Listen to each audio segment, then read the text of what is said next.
I wanted to take a moment to welcome you to today's luncheon. We've got some wonderful guests. We are going to have a wonderful panel, and so we're very excited today. I wanted to also take a moment to thank and to give some kudos to the Petroleum Club. We have been meeting here for approximately 16 years.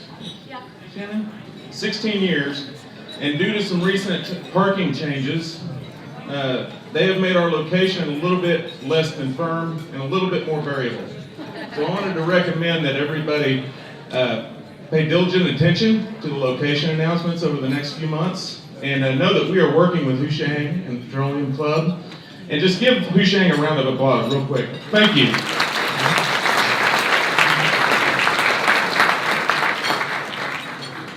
I also wanted to take a moment to have you open your program to page 2. This is one of the most important things that we can look at this morning. The reason I would like you to look at page 2 is because there's an announcement in there about all of the volunteers that help make this happen. This organization would not work without our volunteers. This organization exists almost entirely on the efforts of volunteers. So let's just take a moment to thank all of our volunteers. For those of you who are helping out today, thank you so much. For those of you who have helped out at any time, we appreciate you.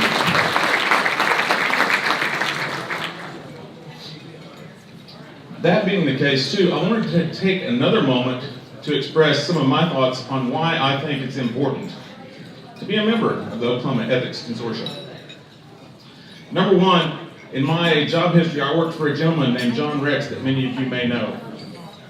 And John Rex told me one time, actually he told me several times, which is probably says more about my listening skills than his delivery. But John told me, Mark, you only have to do one thing, and that's the right thing. So the reason that the Oklahoma Ethics Consortium is important is it helps us determine what those right things are. It gives us a network of people to contact and have discussions. It gives us a network of people to collaborate with. And it also gives us friends that can help us energize in not only knowing the right thing, but actually doing the right thing. With that being said, I wanted to take a moment to introduce Oscar Womack. Oscar, come on up. He is going to be presenting some membership honors.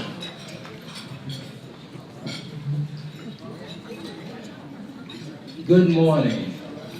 This morning we're going to recognize the STAR members, and all of our members invest in this organization, and particularly those that are at the top of the pinnacle, so to speak, and they enable us to have quality, relevant meetings. So now that Shannon is finally, I gave you enough time to come up, Shannon, thanks.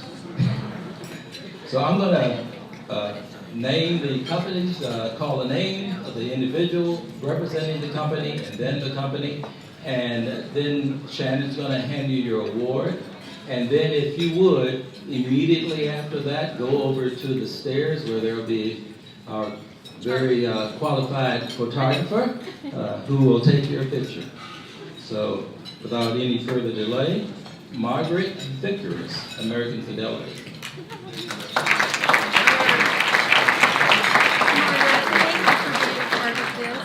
This is a special box of people. Our older respect. And go get your picture. All right. Jen Kaiser, Continental Resources.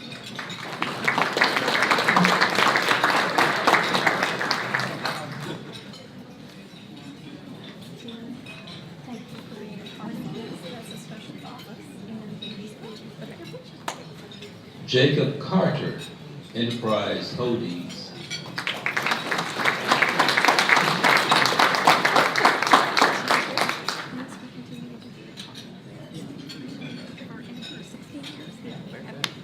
Courtney Franklin, Loves.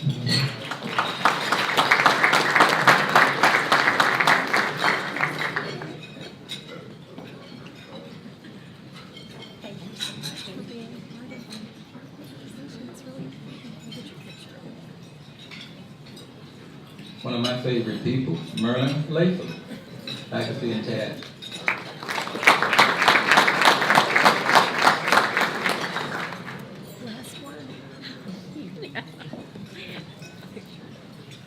C. Pardue Pelto.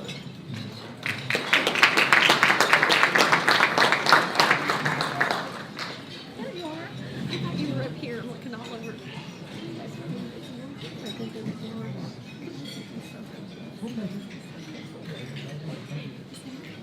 Okay. And a cohort of mine, Bill Turner, the leader. Valor. I promise, one of these programs we will get it right. I promise. Thank you for everything. And I'm sorry that's meant to say that. Get your picture over there.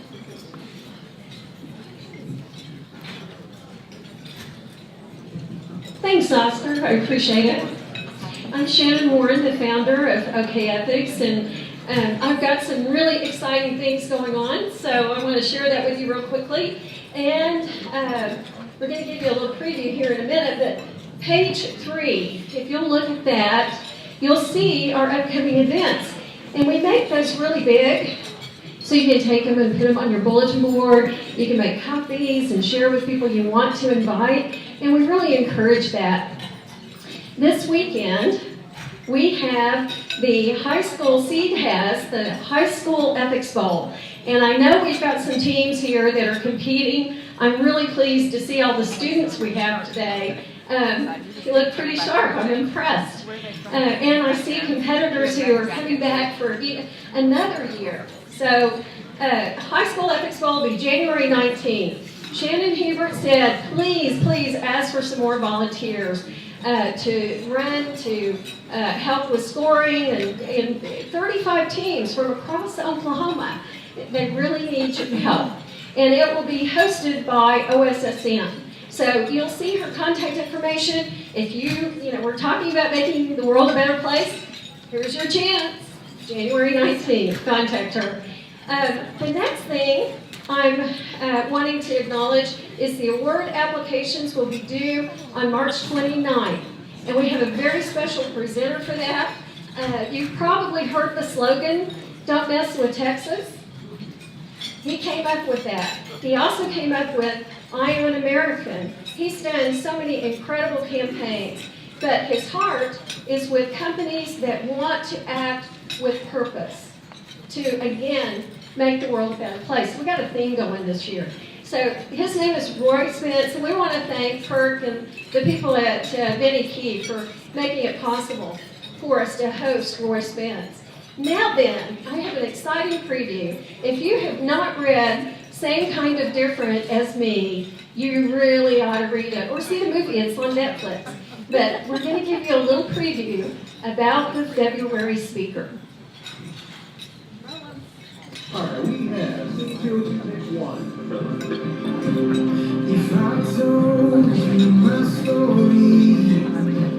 Same Kind of Difference to Me is a story based on my wife Debbie and her friendship and my friendship with Denver Moore, a homeless man that she had a dream about who would change our city and our lives. That's the man from that dream. That's him. I play Ron Hall, who was a very successful art dealer. Martin told me about your friend. If you don't tell Debbie, I will. And his wife ended up giving him a second chance, and that was to involve him with this shelter that Debbie had her eye on. Any infectious diseases floating around this place I should know about? We try to affect mob love. She just truly believed kindness begets kindness. Hey, Ron. Why don't you go bring him a plate? Oh, no. He's a man of good dreams. And her mission was to make a change within this community and see that they had a better standard of living. Come around, be nicer, a little more friendly. You want to do one for you? I'm going to have to think about that. What's your name? Denver. It's Denver. For Debbie to see someone like Denver and see that all was not lost, they have such a strong connection spiritually. You're not a bad man. You have the strongest heart. She could see through all the anger, and she could see a heart inside of there that really was a good man. And she said, God has a calling on your life, and you're going to live to see it.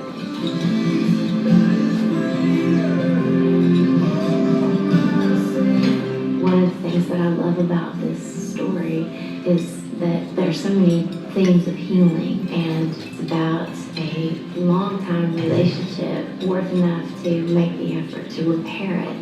And by sharing this mission to help other people, they come together again. God is in recycling business, turning trash into treasure.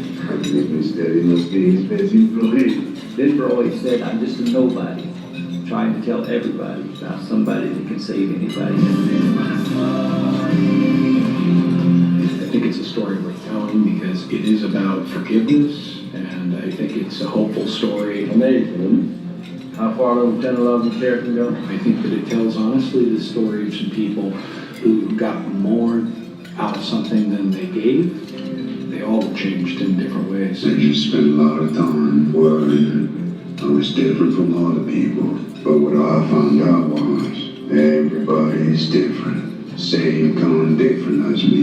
You know, if you want to see a world change, you have to be involved in that, and it takes love to do that. The only thing that will ultimately change a person is to love them and to not give up on them. And that's what I want the world to see.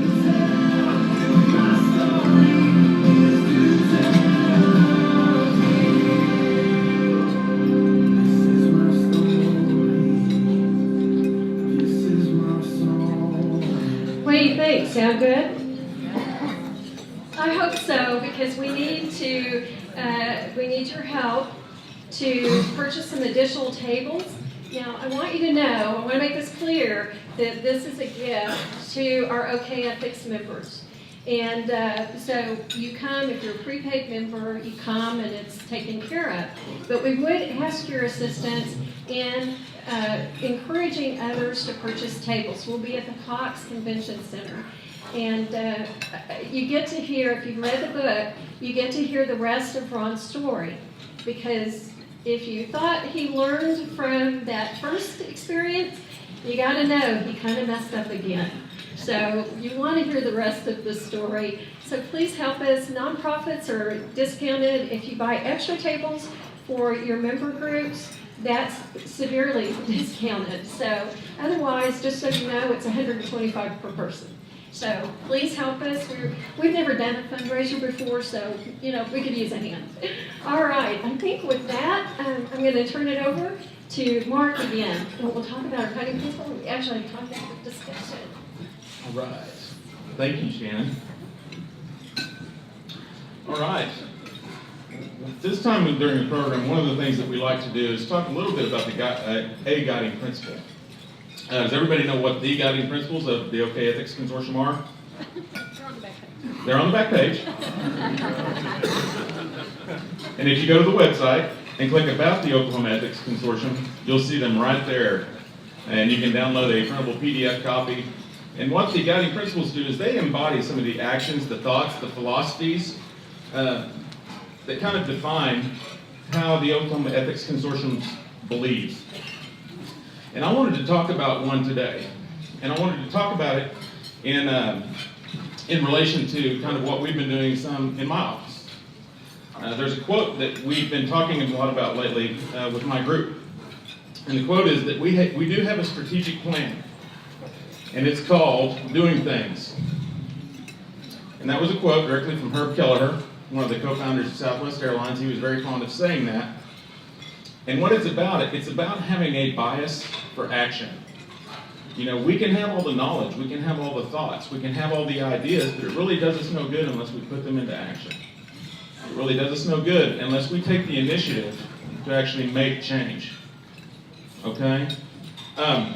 So really, what I wanted to talk about today was the guiding principle of initiative.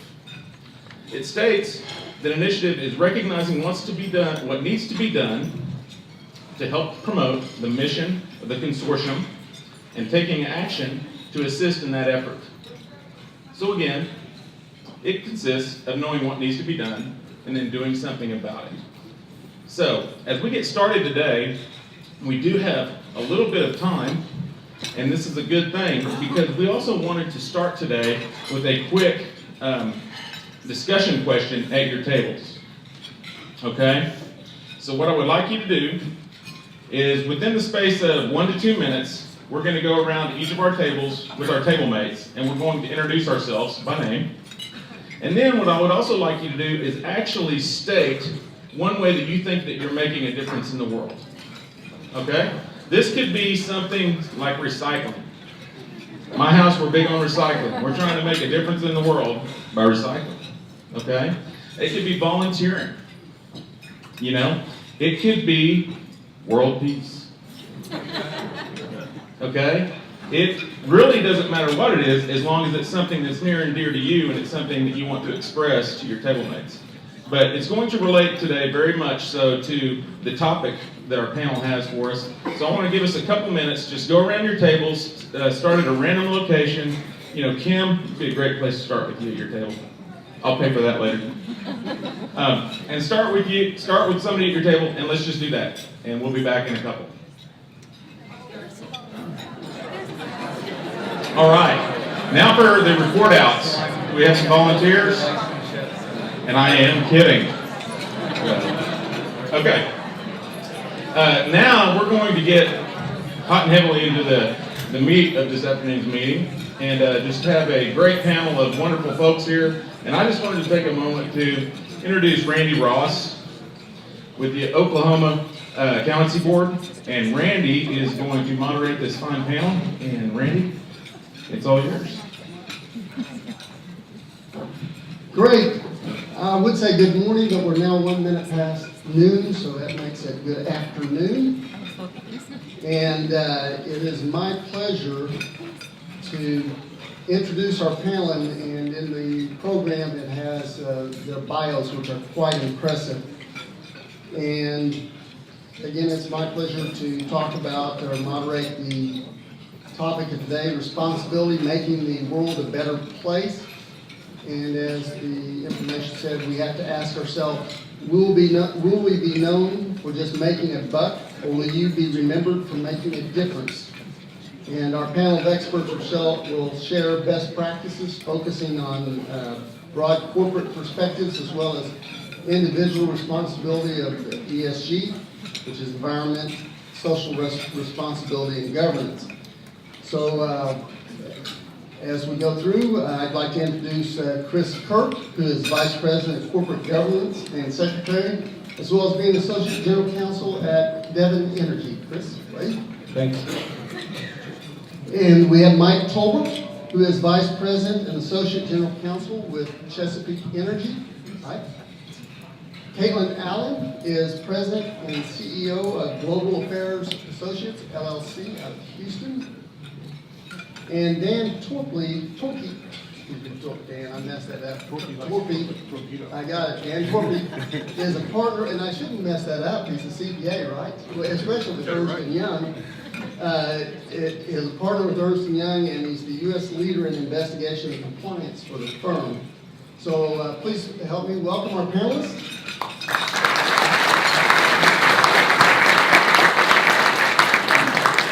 And we're going to let ladies go first. So Kaitlyn, I'm going to ask you a couple questions, and we can follow up. Could you please provide an overview and context of ESG, and follow that with what kinds of changes are you seeing take place, and what the emphasis that is driving the changes? And we'll let you kick that off. Well, sure. First, I want to thank Shannon and Chris and everyone for having me today. This is a really interesting, dynamic, ever-changing field. So what I say today may not even be applicable in a few years' time. It's just very fun to watch and monitor and implement. So I'm going to give you a very brief overview of this. We have limited time. So if you have any questions about anything or want a deeper dive, feel free to come up after or ask questions if we do Q&A. So first I want to refer you in your agenda to the definitions I have. That way I don't have to read them all to you. I'm going to focus on ESG. So as Randy mentioned, ESG stands for Environmental, Social, and Governance. And essentially ESG investing or responsible investing means considering ESG factors alongside financial factors in the investment decision-making process. And there's been a remarkable rise in ESG investing, really exploding growth in the trillions of dollars in assets under management that consider some form of ESG integration into the investment process. So it's a growing field, and I can refer you as well. I put the continuum of responsible investment as well to give you some examples of the different types of applications of this. But in general, ESG integration, which is in the second column there, is probably the biggest, most quickly growing field in this space. So the question is why, right? What are the drivers behind this? Well, one of the biggest and most important ones is increasing global complexity. The complexity of financial markets, the interdependencies between socioeconomic and geopolitical risk and financial risk. So a lot of important, powerful people, institutions, and governments are concerned about global risks. And those can range from cybersecurity to water insecurity, food issues, rising sea levels, whatever it may be, that actually do and could have material impact on financial markets. So that has led to a lot of study of which factors are important, which are truly material. There's a huge body, it's really an endless body of potentially important ESG factors that might be relevant to financial performance. And there's been a lot of work done, both on the part of financial institutions and NGOs, to sort of discern what are the important ones, which ones are the key factors that could impact the financial system or impact a company's financial performance. And so that growing body of research is really starting to show a clear correlation between certain industry-specific ESG factors and financial performance. So what does that mean, right? That means that there's a growing change in what it means to be a fiduciary, to have fiduciary duty. That is growing to include factors that are maybe not traditional financial factors. So I think the bottom line from that, too, as it relates to us as individuals, is that certain ESG factors in certain industries actually have a very strong correlation with alpha, with stock value, right? So as it becomes more and more clear which of these things, again, industry specific, really matter, the more fiduciaries and financial institutions want to implement them, right? And they want to know what are companies doing about these factors. So I think with that growing body of evidence, we've seen a huge supply now, a growing supply of financial products that are geared toward responsible investing.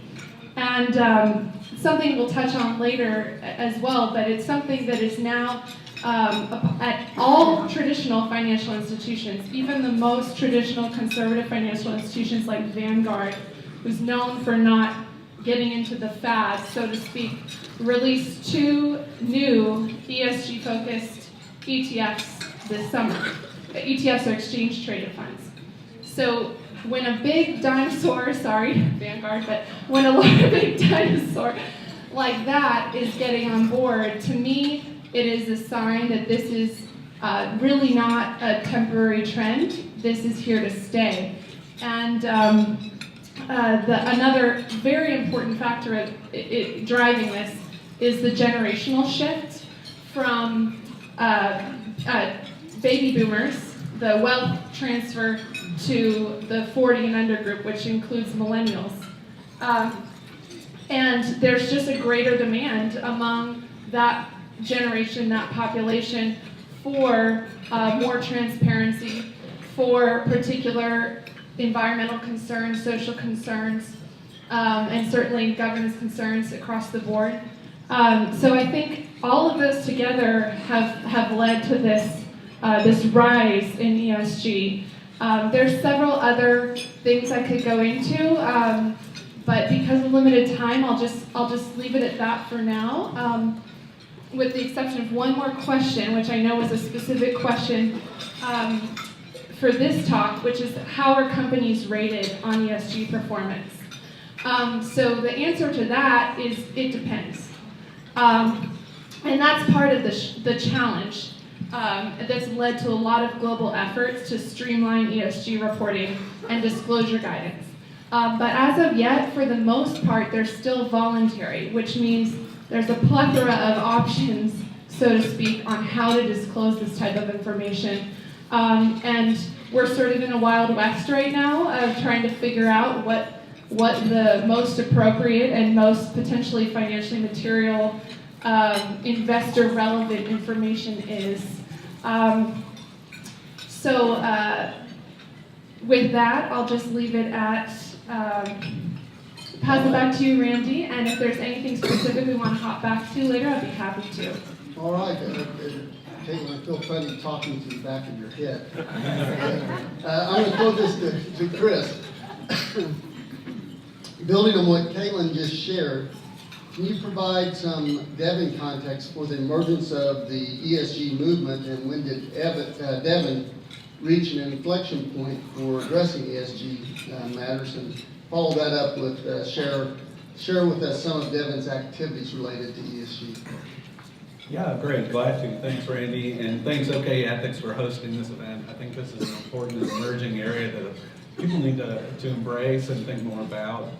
Our professional leaders as well as investors.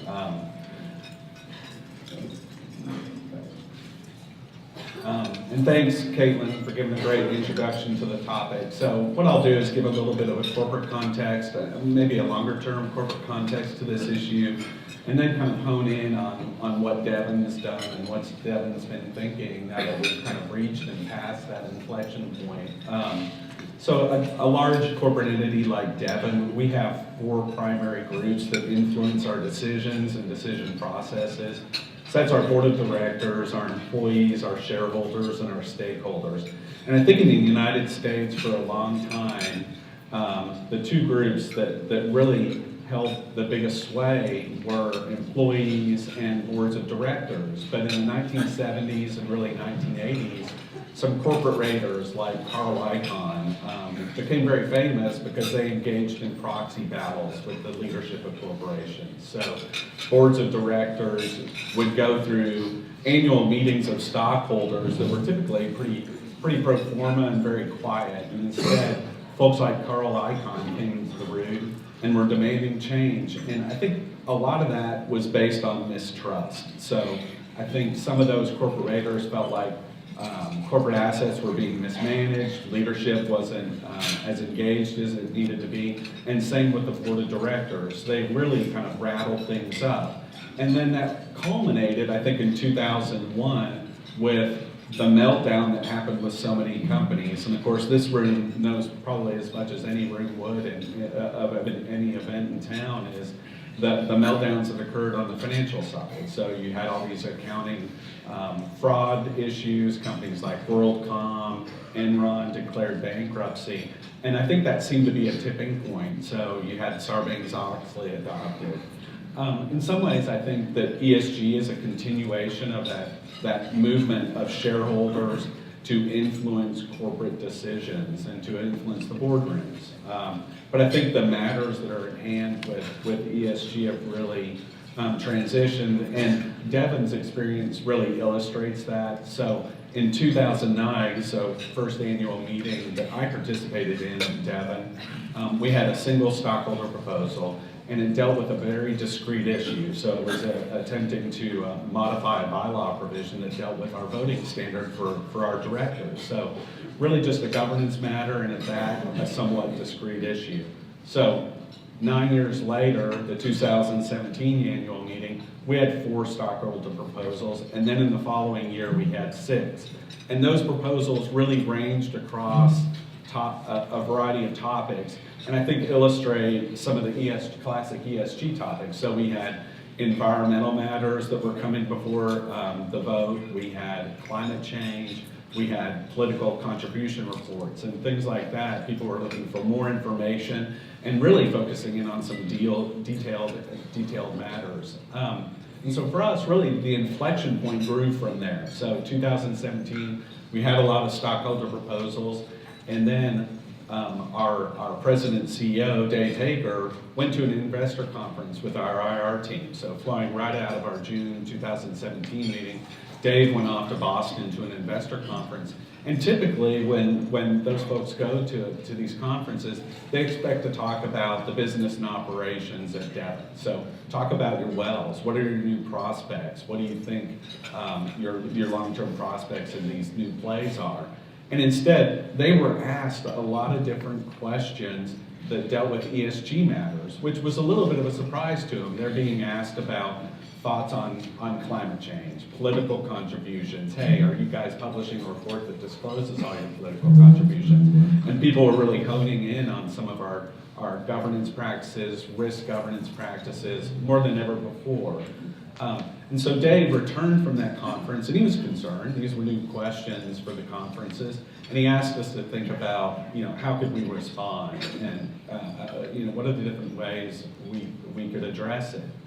And so in our review of ESG, and I was part of the team that was asked to participate in that, we noticed that there was a continuation of the theme that I talked about at the start of my comments, which is there's a strong desire that companies behave ethically. But I think more and more what was being called for at these meetings and in the ESG movement was show me evidence for some of these good practices. So some of these metrics really get to the heart of the show me aspect of that. But then I think even more dramatically, I think they were asking some critical strategic questions that cut to the heart of why companies exist. So some real deeper issues that I think really affect us as a whole, as a society. And so I have a couple of comments from Devon's largest investors that illustrate the point. So in 2018, we received a letter from BlackRock's CEO, Larry Fink, and he sends this letter annually. He sends his thoughts out to CEOs around the country. And so we weren't unique to getting this letter, but he said his belief is, quote, to prosper over time, every company must not only deliver financial performance, but also show how it makes a positive contribution to society. And then around the same time, State Street Investors published an article titled The Investing Enlightenment, in which they asked, quote, how can we leverage the capital markets to improve not just risk-adjusted returns, but our society as a whole. So the common thread with the investor community is that incorporating ESG into a corporate culture is a key way to create sustainable value. So, really for Devon, at the end of the day, the analysis wasn't that difficult once we've taken a closer look at the movement. I mean, what company wouldn't want to embrace sustainable value? What company wouldn't want to embrace a movement that calls for a corporate culture that focuses on honesty and integrity and asks people that we treat people decently? But our analysis was really pragmatic too, and I think Kaitlyn spoke to some of those practical, pragmatic aspects as well. I mean, when the biggest investors in the world are asking us to do something, we really have to listen hard. And so BlackRock, of course, they're the biggest in the world right now. They manage $6.3 billion worth of assets. State Street, they have about $2.7 billion under management. And so what they're starting to do, the methodology they're employing, is that they're filtering out who they consider to be the bad players in certain spaces. So in the energy sector, they're really lining up the peer group and saying, who are the good players in this, and they measure this by ESG. And then also, they're filtering out, we're seeing this filtering out occur in other areas as well. So recently, Devon, at the end of last year, entered into a new $3 billion credit agreement to replace our existing credit agreement. And for the first time, the lenders were conducting due diligence on ESG matters, so they were wanting us to report on these factors.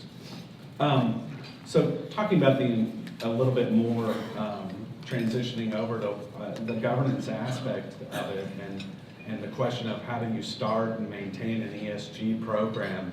As we sat down after Dave returned from that conference and asked us to put more work into this, we really had to learn a lot. So we had to learn by listening to our stakeholders, and that meant sifting through a lot of the communication we were receiving. So customarily, our investor relations group, they get a lot of questions, a lot of calls, and is asking about the typical things you'd expect, so business and operations. But they noticed a real big uptick in questions that were coming in about ESG. So we started listening more to that. And then also to what Kaitlyn brought up, we started noticing all the different rating services that were coming into existence to measure ESG.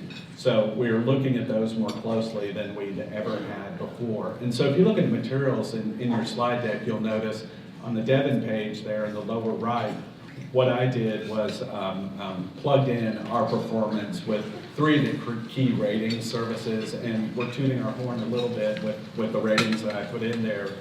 But you're seeing what we're presenting to investors in our slide deck nowadays with that. So in the past, we would really, like I said, be focusing in on the different plays where we were operating. Now we've incorporated detail on our ESG performance. And so what we had to do with those rating services is figure out who are the key ones, who are our investors listening to. And the 3 that I've included in there are Sustainalytics, ISS, and MSCI. So Sustainalytics, they have a real big presence in this space. If you go to Yahoo Finance now, call up Devon's ticker symbol to get a quote. There'll be tabs at the top on that website now for Sustainalytics ratings on us. And then also ISS. So ISS has always had a big presence as a proxy advisor. We interact with them every year in connection with our annual meeting. Well, now they've added a new scoring system called their environmental and social scoring system. And they're broadcasting those scores out as they're sending out their voting recommendations for us at our annual meetings. So the second thing that we had to do was take stock of what's important for us.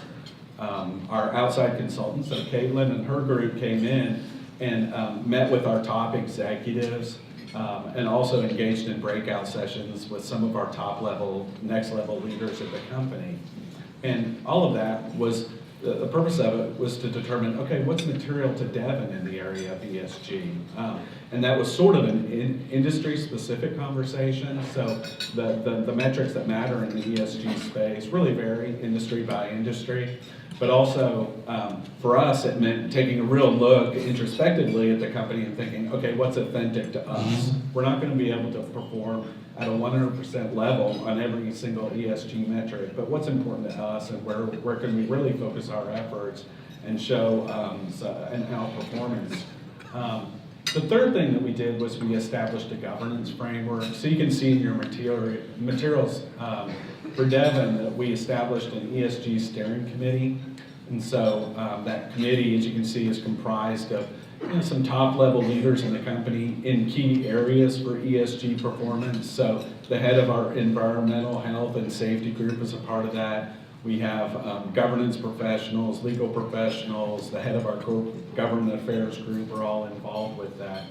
And then we also established working teams. So we really had some immediate ESG issues we felt like we needed to address. We were approaching another annual meeting. We knew that we'd see more stockholder proposals in the ESG area. And so we started tasking groups within the company to think about how many might respond in a different way to those proposals. And then also we established working teams for all the rating services, all the surveys we were receiving.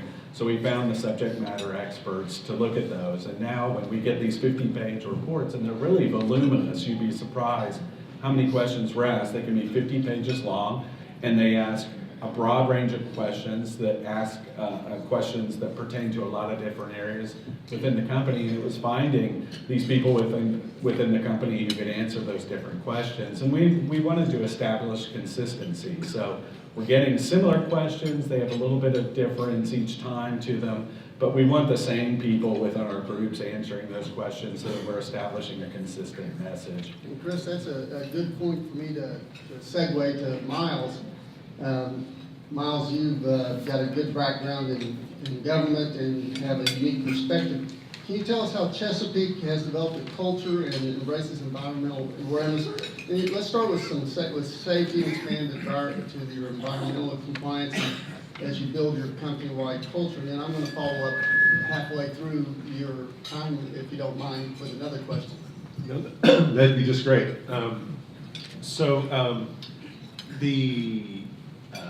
How do you get to a culture of environmental commitment within a company?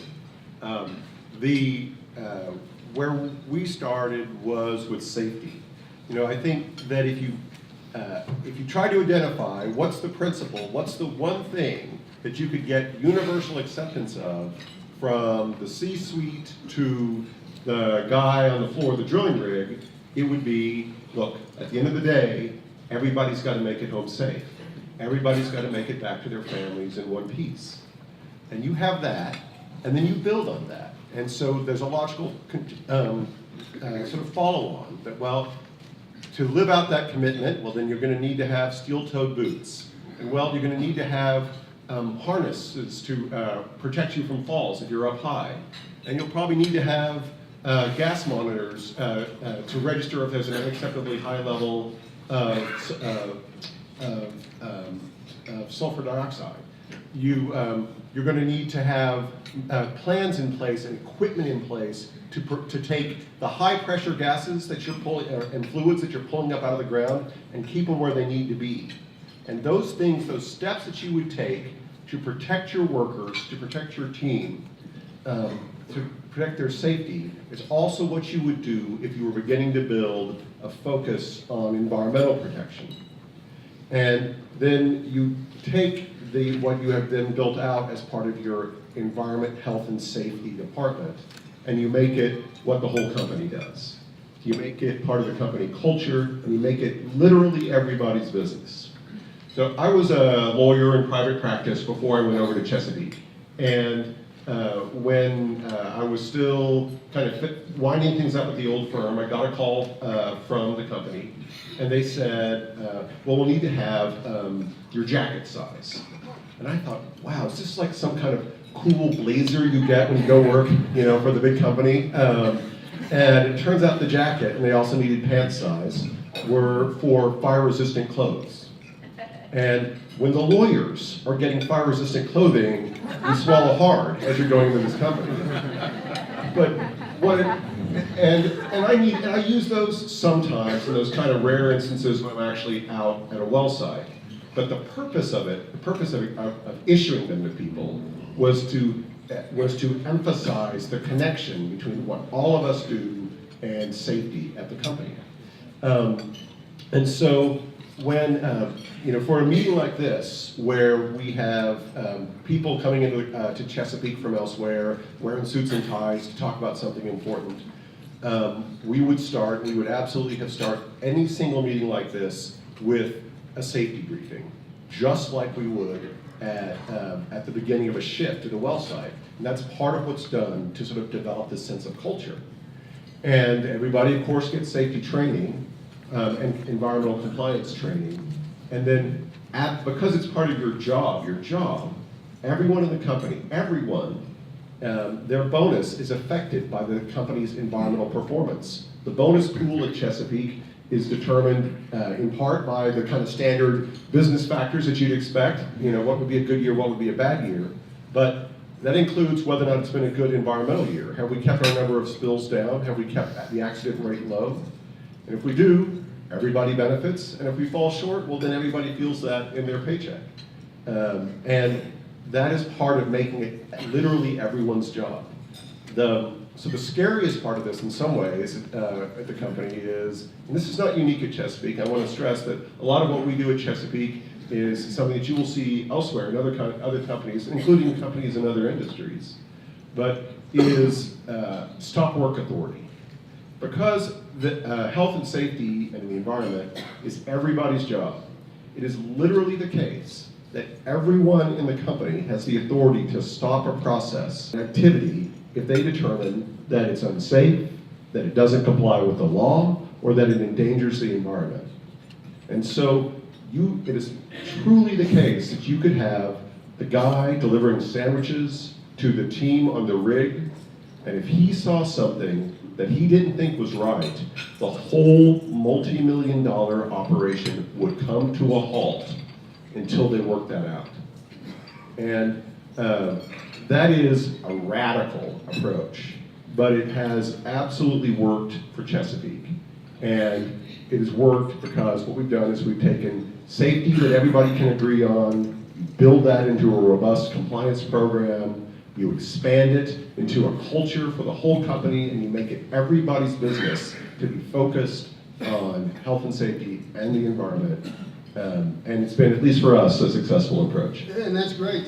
What are some of the, with this novel approach, what are some of the pitfalls that companies may encounter, and what recommendations do you have for overcoming those?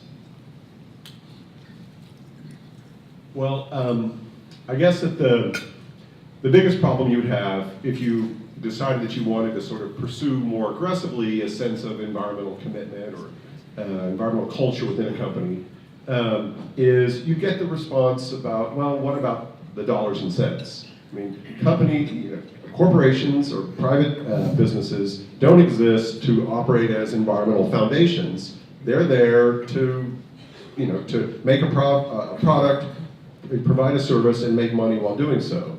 And so the question would be, what do we do? How do we reconcile the fact that what you're proposing, environmental do-gooder guy, is going to cost us money? And there's a lot of ways to address that, but I think maybe the best way is to think about what is called the license to operate. So the license to operate, for those of you who haven't heard about it, is a concept that kind of was developed 20 years ago, originally in the mining industry, actually, to describe the sort of the acceptance of the basic practices of an industry within the community where the industry is operating.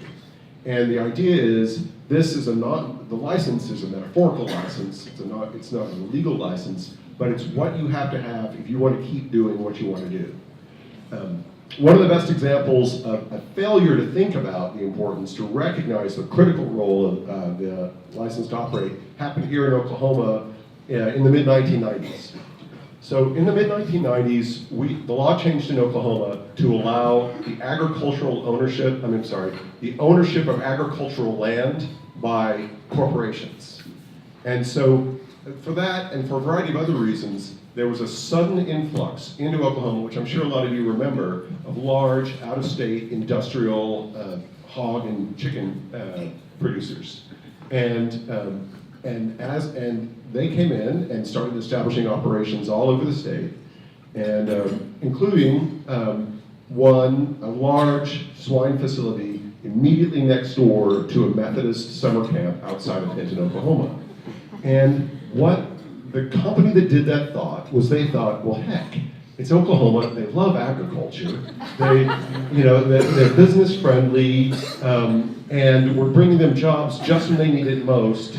Plus, we're pretty smart, and I'm sure we can make this thing work.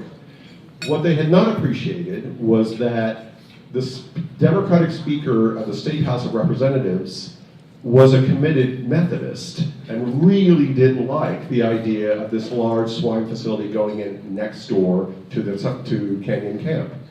And they hadn't appreciated that the Republican governor of Oklahoma at the time, Frank Keating, was a guy from Tulsa who loved being able to drink the water in Tulsa and was concerned about the effect that the poultry operations might have on the drinking water supply in Tulsa.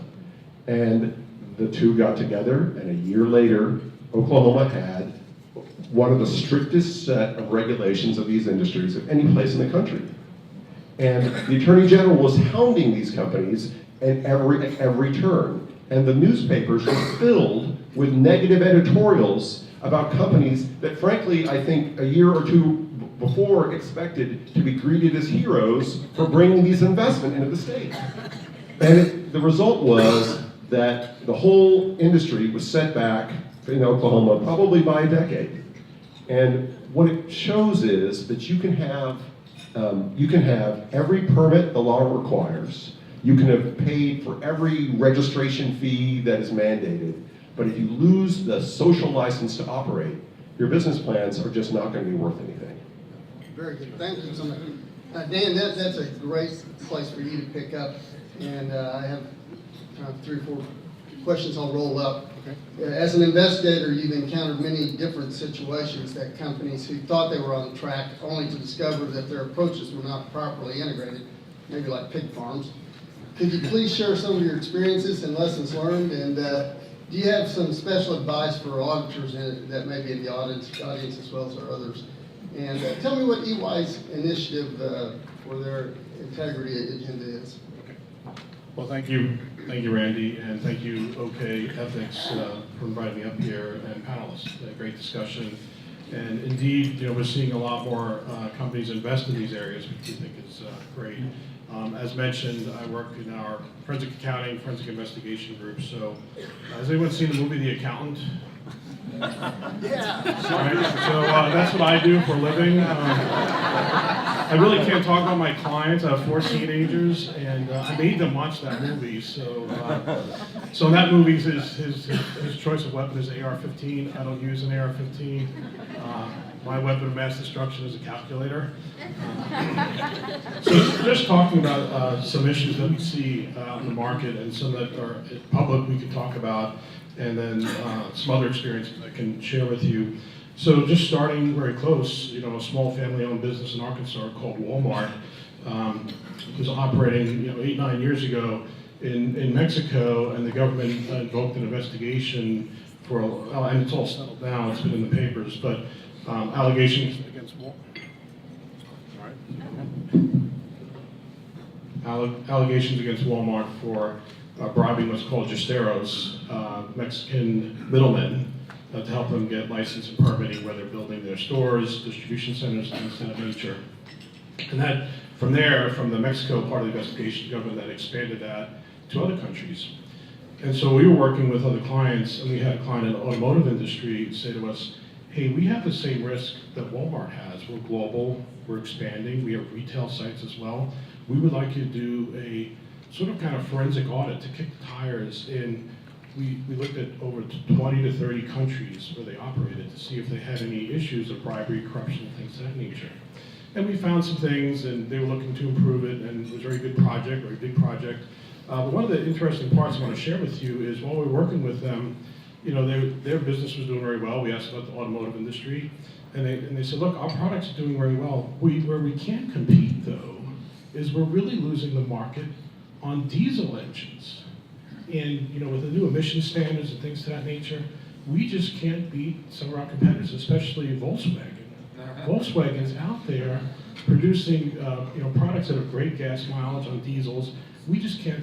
They must have another Einstein over there. Our engineers can't technically figure out how they have such great high emissions. Well, fast forward, and some of you may be aware of this. This has been out in the papers now. But fast forward to 2015. The U.S. government then invokes an investigation into Volkswagen, and what was happening over there, and there's several elements here I want to share with you. There's case studies. This is from the Journal of Science and Engineering. It really goes into environmental issues of looking to do better with emissions. But so the environmental standards, I think, changed in like 2005. 2015, we find out that Volkswagen has what's called the defeater device. Right, so software that they developed to defeat the emissions testing of the government. Or they also called it the diesel dupe in Germany. So right away there was first 9 managers. You'd think usually in these cases when we do investigations, there's 1 or 2 people with wrongdoing, or maybe a small group, a handful group. Here we had right away 9 managers were suspended for immediately being involved in the deception. And then Volkswagen invoked an investigation. They brought in accountants and attorneys and this whole big investigation. And the external investigators of Volkswagen found out, a little later on, over 50 members, mostly in that working group, confessed to being completely aware of the emission scandal activities. Right, so those are the people that admitted to it. All right, it gets more interesting. Color commentary here. So after a span of time, you know, they're producing cars, they defeat a device.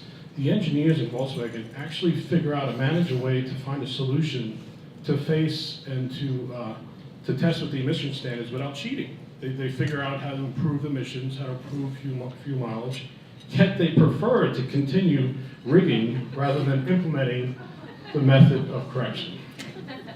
Amazing. Now, a final point here I'll share with you is that in terms of the organization, right, Volkswagen doesn't directly enforce workers to say, hey, go put in this wrong device into the engine. But essentially was working in an environment, they say, that was famous for avoiding dissent and discussion.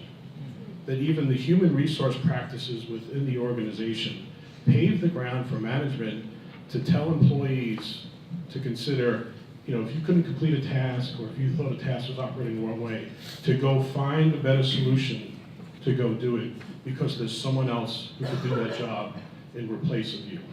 So essentially the workers at Volkswagen were just looking to maintain their job. So that's a story that's out there in public.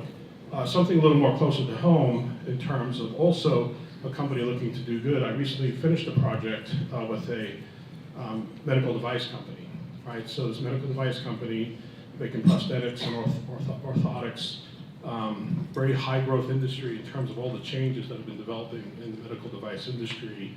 And they're doing a lot of good in terms of society, right? In terms of the environment, social.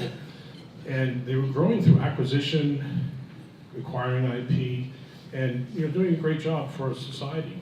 And what happened though was they weren't really functioning in their back office, integrating all these new businesses to really get good accountability as to what was going on.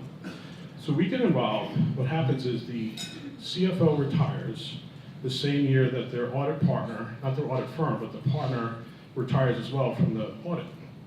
And the CFO starts looking to reconcile accounts when they're working with the auditors, and they can't reconcile inventory.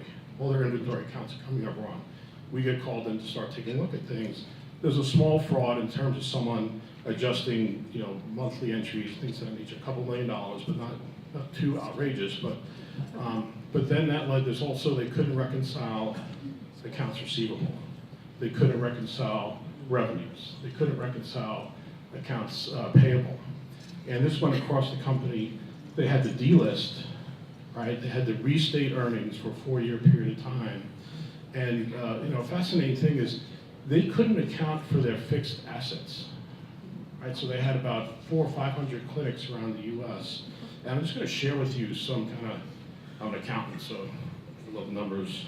I apologize in advance. But the impact that this issue had within the organization, right? So the company's trying to reconcile fixed assets. For those accountants in the room or non-accountants in the room, like the easiest thing to do as an accountant, even a non-accountant, when you first get out of school, they go audit fixed assets. Right? What's a fixed asset? It's the building. It's here, depreciates over 30 years, $1 million divided by 30, okay, post the entry. It's a pretty tangible thing, it's not goodwill or things to that nature, earnings per share. The company couldn't account for their assets, and their auditors were like, look, we gotta go count these things, right? So what did we have to do? We had to test and count all these assets around the organization. So what did we test? 12,000 invoices, this is for 1 year, 27,000 assets, with the average historical cost of the asset of $1,900. So these are like computers, printers, desks, chairs. They just couldn't account for them. How many locations? Over 500 locations in 48 states. How much time did it take to do this project? This is to test fixed assets for 1 year. 5 months. Planning, executing the work in the field to follow up.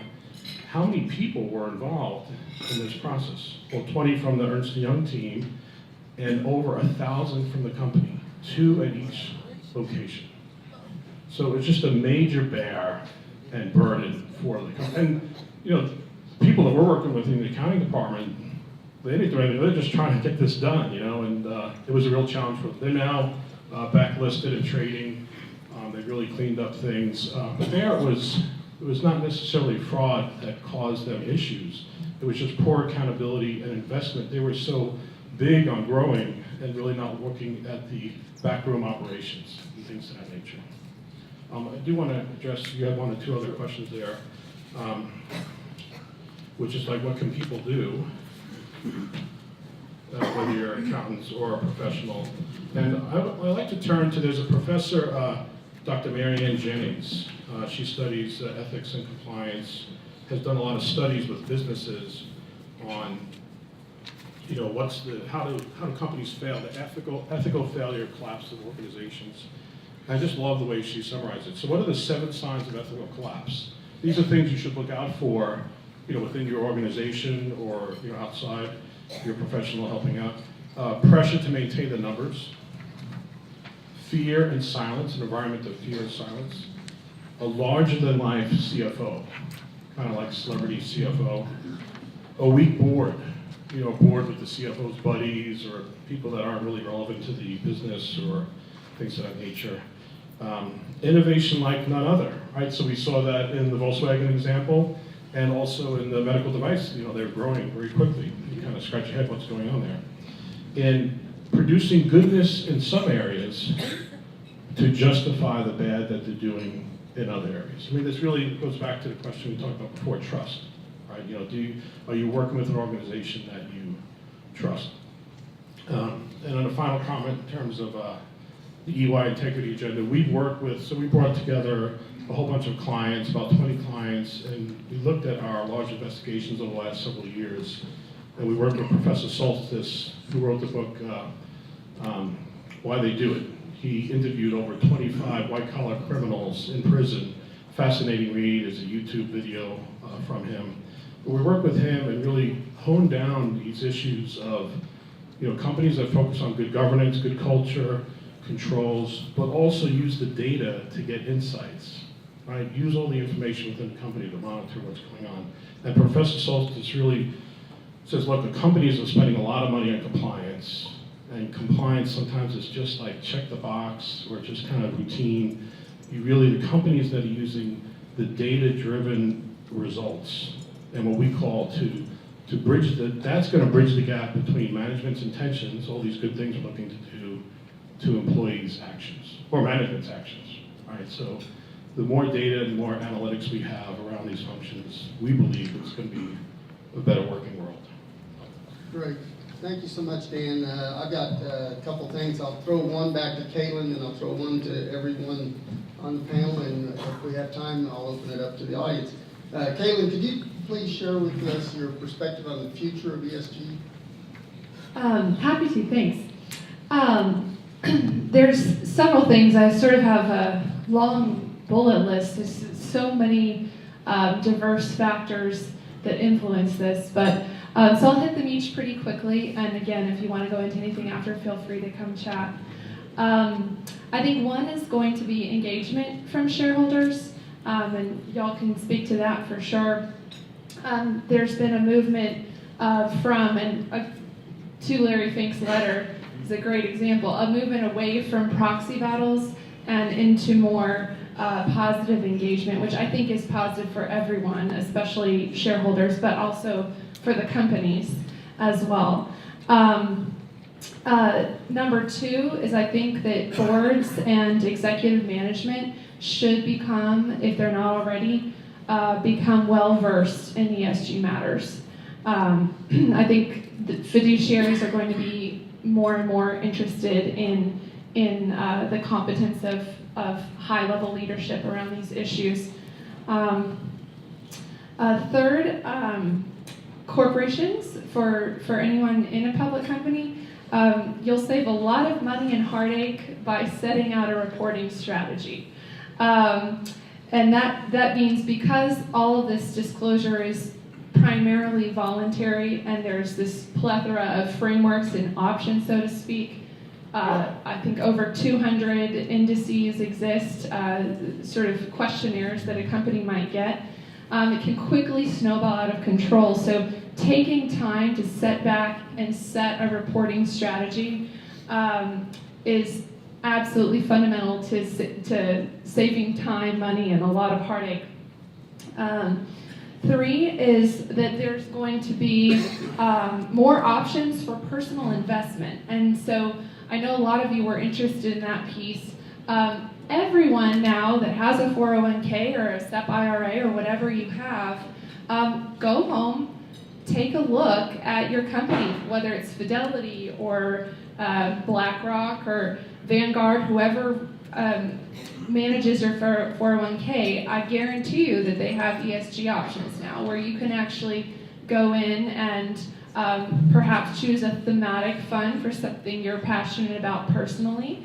For example, and that's in the agenda too, a gender diversity fund. Morgan Stanley has a gender diversity portfolio, and that is one factor that has been shown to have a correlation across all industries with increase in stock value. So that's just an example, but you can take a look, and I think what's really awesome about a lot of these is that they're outperforming their benchmarks in a lot of cases. And so if you're interested in boosting your retirement income, call your financial advisor, take a look at the ESG related options. Now, that's not to say they're all great. Again, it's in Wild West, so it's something you need to be very cautious and careful about.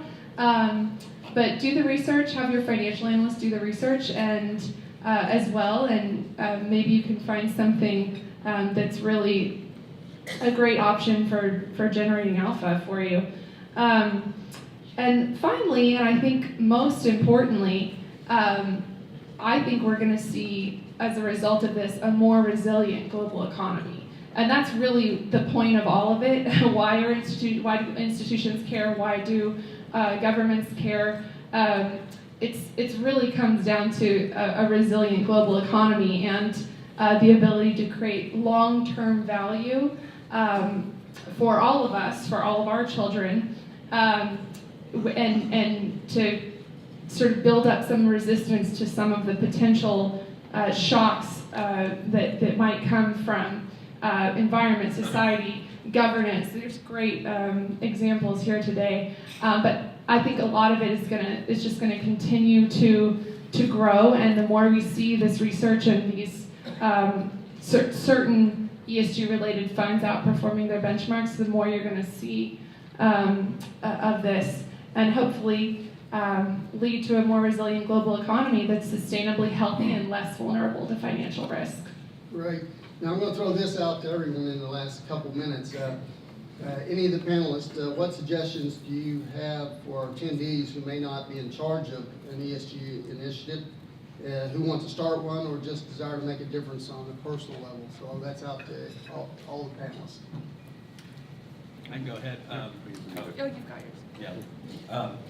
I think Kaitlyn went over a lot of the great factors that I think would help start an ESG program.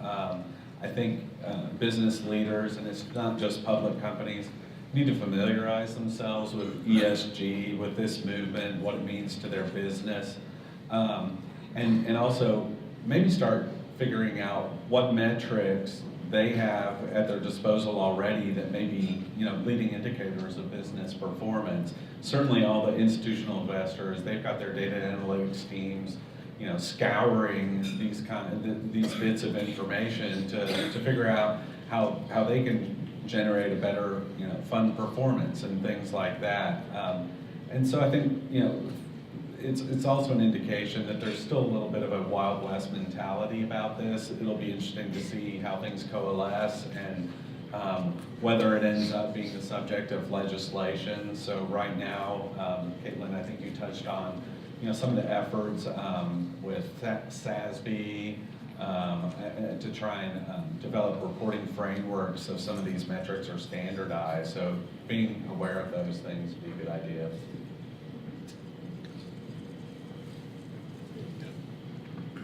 Well, I think just in terms of any initiative where you have ideas or call to action, we talked in the morning in the initiatives, just be vocal. If you see an area that change could be made or have ideas, just communicate it to your supervisor or the mechanism within your company to do it.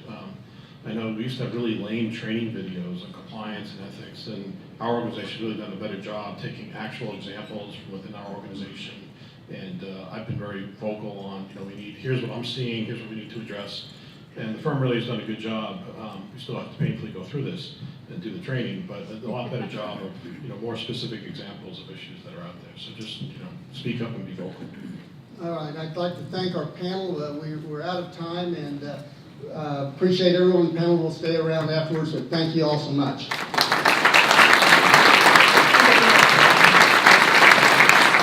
We really appreciate this, and I'll step up here and just go through my notes very quickly. First of all, thank you all for coming from Texas to help us out. We appreciate it very much. And Chris, you are the cornerstone of this. I've so enjoyed working with you. There's a lot of work to committee-type presentations like this, and I appreciate their efforts. So let's give them another hand, would you please? We're going to ask you to register early for the next program because we're expecting a larger than normal crowd. So please do that. CPEs, you can pick them up. You must sign, nothing personal, but please sign before you take off with them. And if you would like to share this presentation, OK Ethics has a YouTube channel, so you can watch it again or share it with your spouses or whatever. Tulsa has programs starting Thursday, Hot Topics. In February, Discovering the Truth and Unity in the Community, featuring Lacey Horn, Treasurer of the Cherokee Nation. So thank you all. I appreciate your patience and persevering through the parking.